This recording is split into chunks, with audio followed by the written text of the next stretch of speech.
It's another small coastal town paying for its popularity. Little cousin of better-known Byron Bay, Brunswick Heads has a few thousand residents. But its council has made a big move to manage a tourist takeover, and the backlash has been swift. Patsy, you're a visitor here.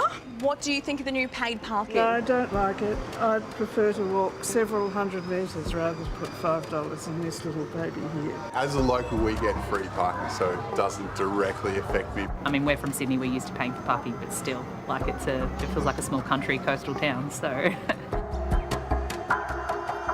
Beautiful Brunswick Heads in northern New South Wales is just 15 minutes up the road from Byron Bay. It's the perfect place for families looking to dodge tourist traffic. But now, the not-so-secret coastal spot is paying the price to keep its laid-back vibe alive.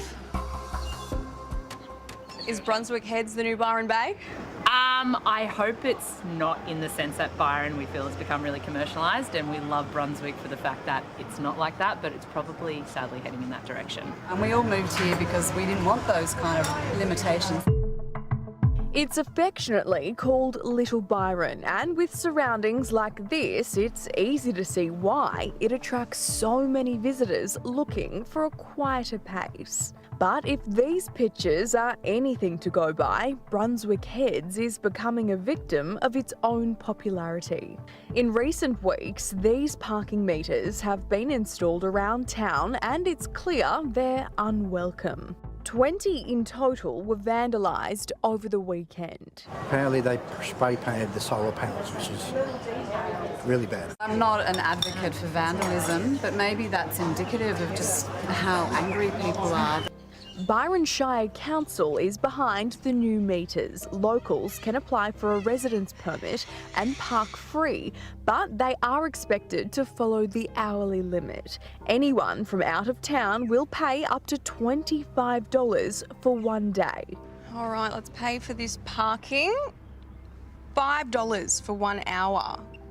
That's a flat rate here. You don't even get 15 minutes free first, it's $5 for an hour. My preference would have been like a bed tax for tourists, rather than us having to not be able to live the lifestyle that we've moved here to live. Kaylin runs a coffee shop in the main street. It is pretty divisive in town. I think parking and spots have always been an issue. I just don't know if this is the best solution for it. I mean, it's $5 an hour. It's year round, you know what I mean? This is a tourist town, but it's only a tourist town for about 3 months of the year. Byron Bay's own popularity saw paid parking introduced in 2015. But Brunswick Heads locals remain divided on whether it's the right call for their town. Byron Shire, they've got 15,000 ratepayers for an area where 2 million people come and visit, so they're desperate for money. In a statement to A Current Affair, Byron Shire Council says, there had been many discussions, meetings and intercept surveys done over several years leading up to this decision. Staff are reporting a generally positive compliance rate. Staff will be reporting a proposal to Council for how the Brunswick Heads parking scheme money will be spent. It gives us locals some place to park when they're in the busy times. So your message, I guess, suck it up to the tourists. Yeah, come on down, pay for your parking, get our roads fixed. Beautiful.